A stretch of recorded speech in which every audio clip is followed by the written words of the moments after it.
subscribers. So I finally got my hands on a Cambridge Computers. I keep wanting to say Sinclair, but Cambridge Computers Z88. I've always kind of wanted one, but you know, it wasn't urgent because, yeah, as you see from my videos, I have quite a backlog. But this one came up and it was a pretty good price. You know, for a change, it appears to be working, so I don't have to spend 3 months trying to fix it. And it came with some books, which is good, and it also came with an EPROM eraser, but we'll get to that. So I thought, well, it's a good price, and so I'll grab it. It came with the case as well, and it also came with some EPROM cartridges. So yeah, so here it is in its case. There's the EPROM cartridges there. There's space for 6, so I've got 3. We'll get those out. And the case is in pretty good shape. Yeah. So this is the top cover. I'll give that a bit of a clean. I guess the only thing to note is that there is a bit of a crack there. So I guess that's some damage that can happen to these things. But yeah, not a problem. I can glue that corner anyway. So that's just kind of you could actually say a dust cover because it is quite dusty. So I'll give that a wash and a scrub and fix up with some glue. But yeah, here it is. So rubber keyboard. It's not too bad actually. Does it come off? Looks like it might peel off. Yeah, we'll power it up in a minute, I guess. But this is where your EPROM cartridges go. You just open that up like that, and you stick it in, I guess, like a cartridge, like that, and away you go. So we'll have a look at those in a minute. Okay, power in. Looks like we've got a volume control. We've got serial on the side, which we'll also come to in a minute. What's this? Oh, okay. Got an edge connector for expansion. That's pretty cool. So I'm going to have a look into that.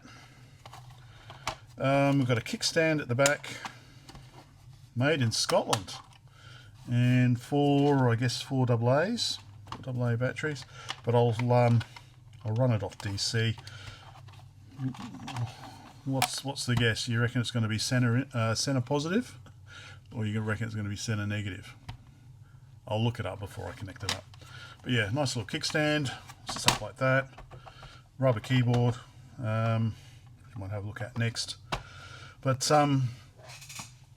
yeah, there we go. I'll have a closer look at the keyboard. So it is rubberized. So like a rubber membrane on top, and yeah, I guess it's like you know, yeah, one of those just rubber keyboards. So I guess it'll have a a carbon disc or something underneath to make contact. So yeah, it feels all right. Just because it's rubberized, it's going to the dust is going to stick to it, isn't it? So it doesn't look too bad. So yeah, what next? I guess we should power it on, but I wanted to show you. So I got this. Hang on, let's go back upstairs. Right, so I got this. So this is the UBPD, so the Universal Backpack drive. I did get this for my NEC PC8201. You know, basically the TRS-80 Model 100 sort of thing from NEC. Which I haven't shown yet because I need to open that up and replace the internal battery and stuff like that. But yeah, so just a micro SD card in here. So it's a 3D printed case. So I don't want it to be too. How did I think it opens that way? Like that. Okay. So micro SD or TF card or whatever you want to call it, with your files on there. And so I got this a while ago, and it apparently does have compatibility with the Z88. but as you can see, the Z88 has got a DE9 serial, so you need a converter board, but not a straight converter board, because of course the pinout here is not standard, I guess, so you can't just use a DE9 to DB25. You need a converter board, which you can actually get from Soy Generis, I think that's what they're called, when you order this, $5. But of course, when I got this, I wasn't even thinking of getting a Z88. So yeah, do I pay $5 plus probably $20 shipping US, which is then converted to Aussie dollars like $40, or do I design my own at PCBWay? So I've designed my own. Haven't arrived yet. Probably maybe next week they'll arrive, so I'll be able to try that out. But it's a pretty simple little converter board. Yeah, let's. So I do want to open it up. What should we do next? Let's just power it on and see what it's like before I ruin it. Okay, I've actually read the manual. And okay, so it says that you do actually need, well, it says add the batteries in. So I think you need the batteries for it to actually run, regardless of the DC power. Then it says there's actually a tiny little reset button there. So it says press that twice. I was pressing it 1, 2, there we go. Pressed it twice. So it should power on, but yeah, so for power, for DC power, it says center positive, 6.5 volts, although you can use 6.8 to 7.2 or something. So I'm going to use 7 volts DC. And it says to power on, so this is actually a contrast button as well, not volume. So contrast all the way up, and then hold both shift buttons. No. Turn DC power on. So it's drawing 30 milliamps. What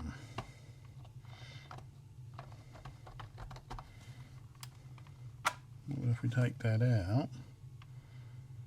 How long do you have to hold the shift buttons for? Onko se toimi? Vai ei toimi?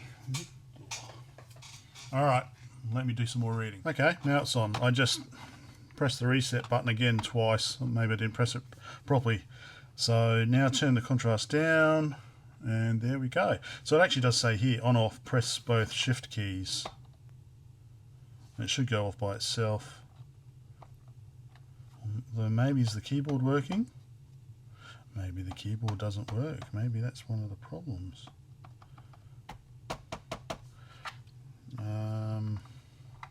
Let's plug in the AC power, or DC power. So, okay, so the machine's working, but nothing I'm doing. So it says here, for example, okay, so press the square for basic, so square B, no. So that's why it wasn't powering on, because the bloody keyboard's not working, it seems. Now, I don't know. So it does look like after all of that, I'm going to have to pull it apart. I'm tempted just to pull this rubber off, but I'm not sure that's the correct procedure.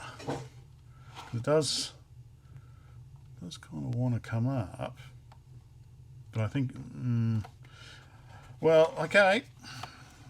I guess it means, well, you know what we're doing. We're pulling it apart.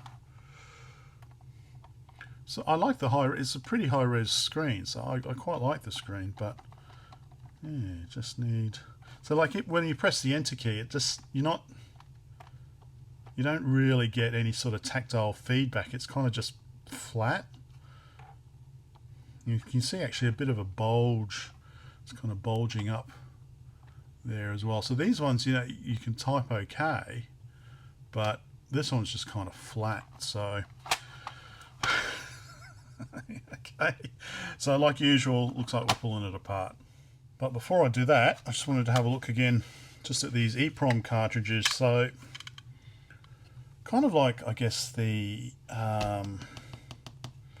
handheld ones we had. Can't remember. Anyway, so it's basically just an EPROM. As you can see there, there's the little window there. I guess you could buy these and then, you know, burn them. How would you burn them? I guess you could burn them in using this or something. There's the PCB in there. But yeah, so they made it pretty simple with the EPROM eraser. If we have a look at that.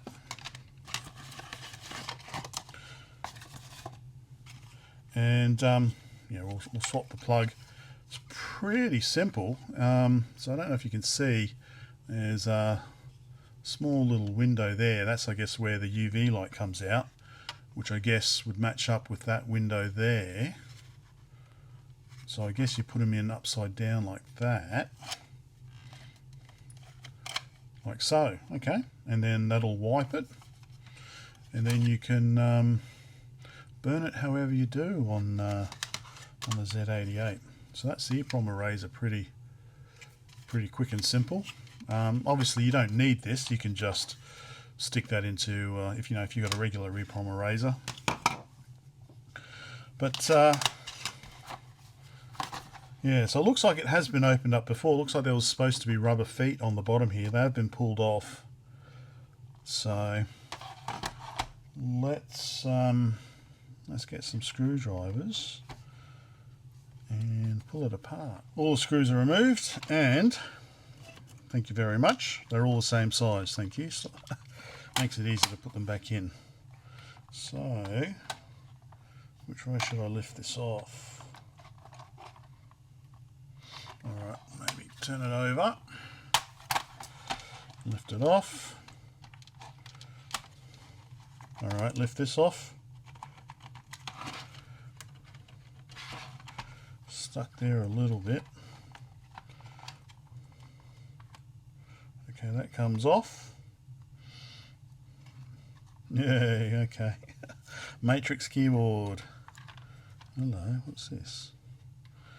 So, very carefully disconnect those. So they look okay. Okay, it does look like, yeah, you can actually just, alright, just peel the top off. So we'll do that in a minute. But there we go. So we've got a 23C100. I guess that is that's the ROM there. Good old Z80 down there. Speaker. Oh, what's that? There's a gas switch there for when you open the EPROM drawer. Screen come off. The top cover of the screen. Is that still being held down there?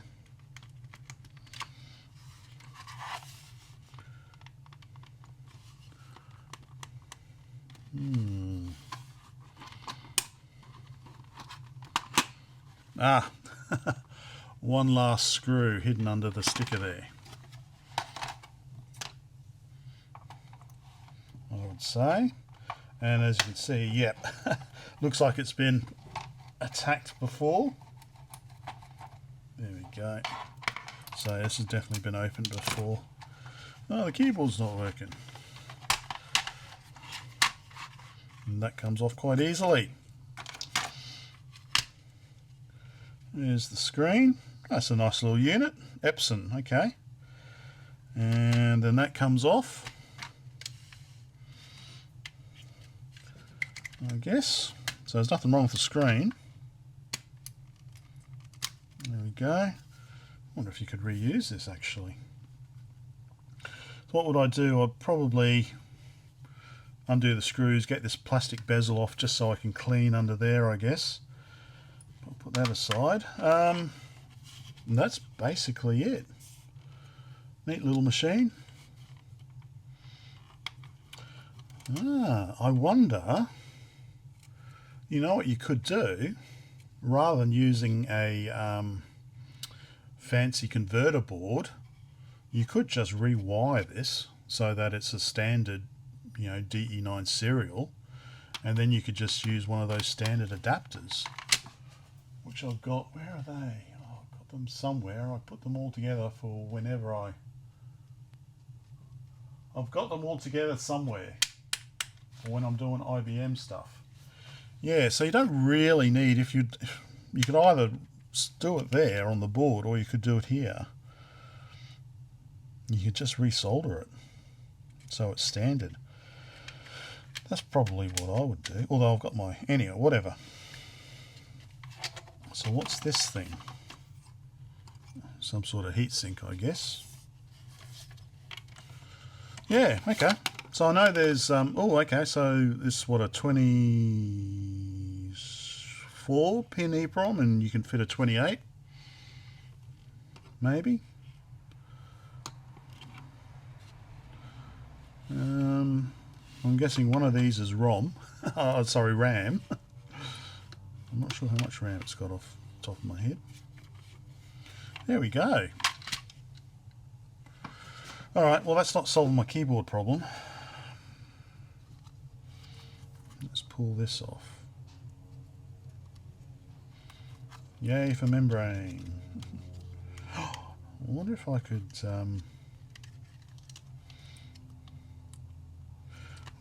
make a replacement keyboard. Cherry keyboard. Alright, let's just pull that off. Okay, that's the back plate there. So, just some rubber. There we go. There we go. Alright. So that's the keyboard membrane there. So you can see it's pretty simple really. You just need to short those tracks together. It all looks quite clean. Looks quite clean, doesn't it? And then this is the rubber here, so I guess this is some sort of conductive on the inside there.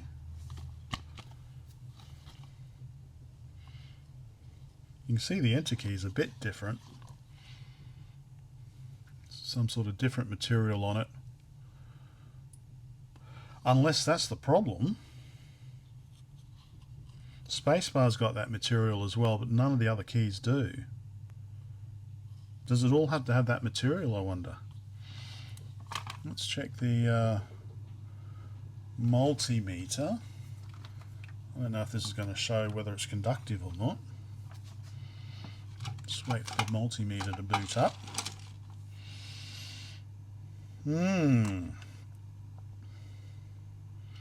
I wonder if you could fit a mechanical keyboard there. It'd be a bit of a monstrosity maybe. Let's see. Alright, continuity.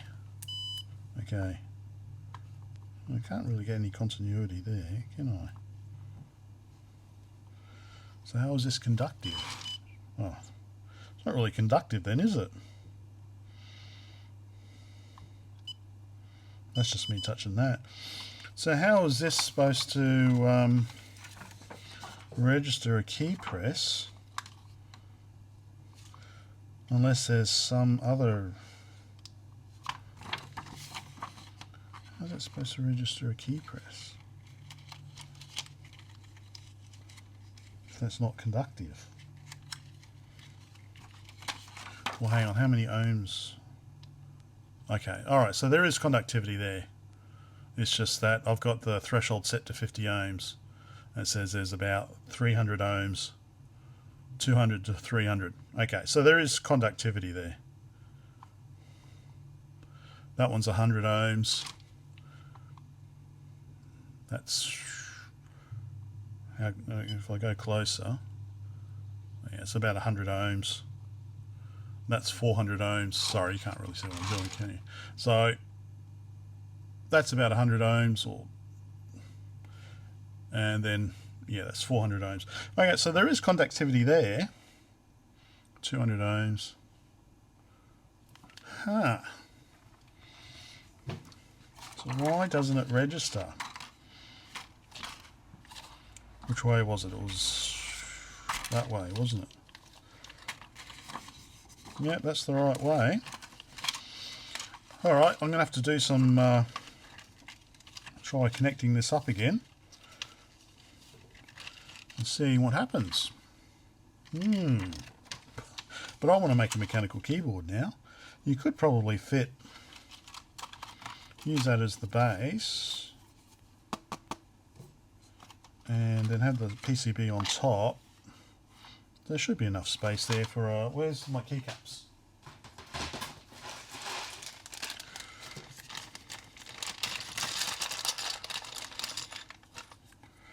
Let's get this out of the way. What do you reckon about rewiring the serial port?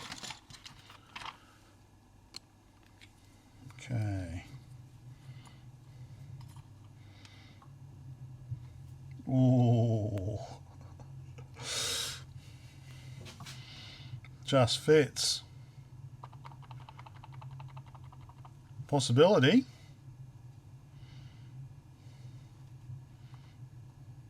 It's a possibility. Anyway, all right. Let's regroup. Yay! I have seemingly fixed it. So, of course, I didn't film any of it. So what I did is just gave the membrane conductive side a spray with IPA, then wiped it down. I didn't spray the rubber side, and then just put it back together. And yeah, it's now responding. So I guess I should put the whole thing back together. Now, yeah, I'm not really sure what to do with it. I know there is upgrades. Let's just zoom in on the screen, shall we?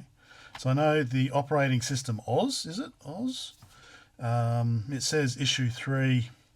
So if we have a look at the board again, I was a bit hasty before. Sorry about that. But yeah, so we've got a ROM here, 128K ROM. It says issue 3-0, so I guess that's the operating system. It is actually, there's a 28 pin and there's actually a 32 pin socket. So I know you can, I saw on the PCBWay shared project, someone's actually designed a replacement for this. Yep, and this is 32K of static RAM. And this, I guess, is the LCD controller. Looks like an LCD controller. And then obviously over here we've got the Z80 CPU and the expansion on the side. But oh yeah, so it is actually quite a responsive keyboard. I'm not touching anything now. Stop doing stuff. Oh, that enter key is way too sensitive. Yeah, let's so we're trying to, what's the best, let me just get it back on the kickstand again. There we go. That might be a bit better. So applications, what do we got? So down arrow, let's set that a bit better. Printer, add, panel, terminal, import, export, diary, pipe dream, basic. Let's go to basic. There we go. BBC Basic. So can I just go, keys are very sensitive. Oh, that spacebar is sensitive as well. We'll do the standard testy.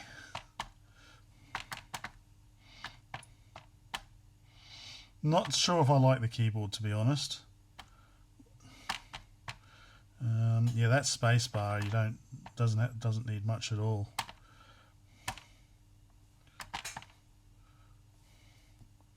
I didn't even press return then. I don't think I even pressed return. So yeah, Basic's pretty cool. So I'm not a fan. Let's see. How do I get out? Menu. Basic has no topics. Okay. What about if I go square X? Square X. Oh, okay. Oh, that. Ah, so that brings up. So square X was the import export on that main screen.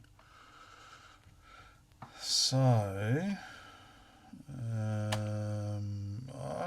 end batch. Now how do I get out of this? how do I get to the main? Okay, yeah, so square A, so that's alarms. Okay, exit. Okay, I'm still basic. What were the other things? This is where I need to maybe have a look at on off is shift. Yeah, I think, but I don't think this is just editing stuff. So if I hold both shift, no, that's not doing anything.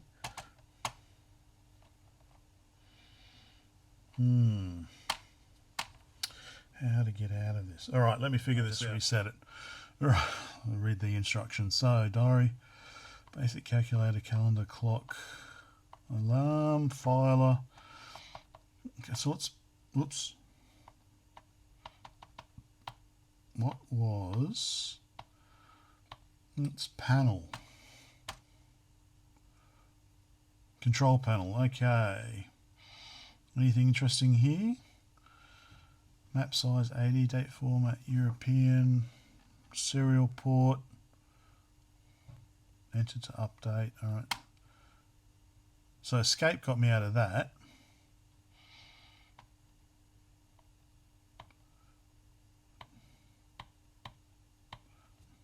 Is it 2000?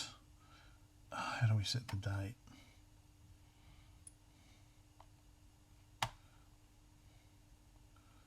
Alright, here we go. So clock, let's set. We might be able to, what was today's date? Today's date is the 26th. Cuts cause 26th of this is June. Okay.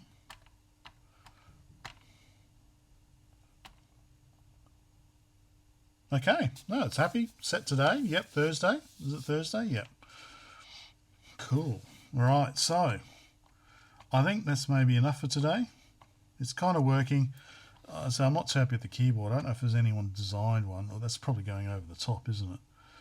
What's Pipe Dream? Is this the text editor?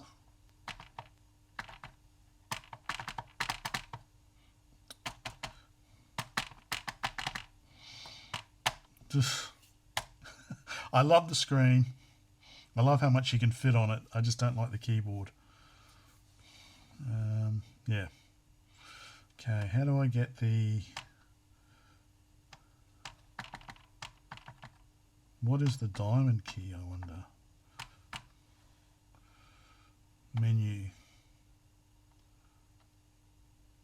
Well, what's it doing that for? Doing a whole lot of semicolons.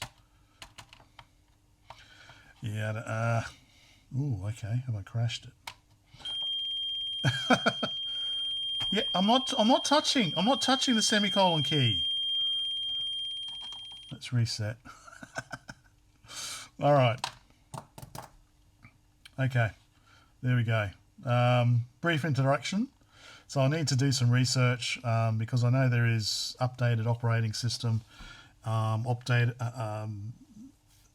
that you can put onto the RAM or whatever. There's different ROM cards and stuff like that, or RAM expansions that go in.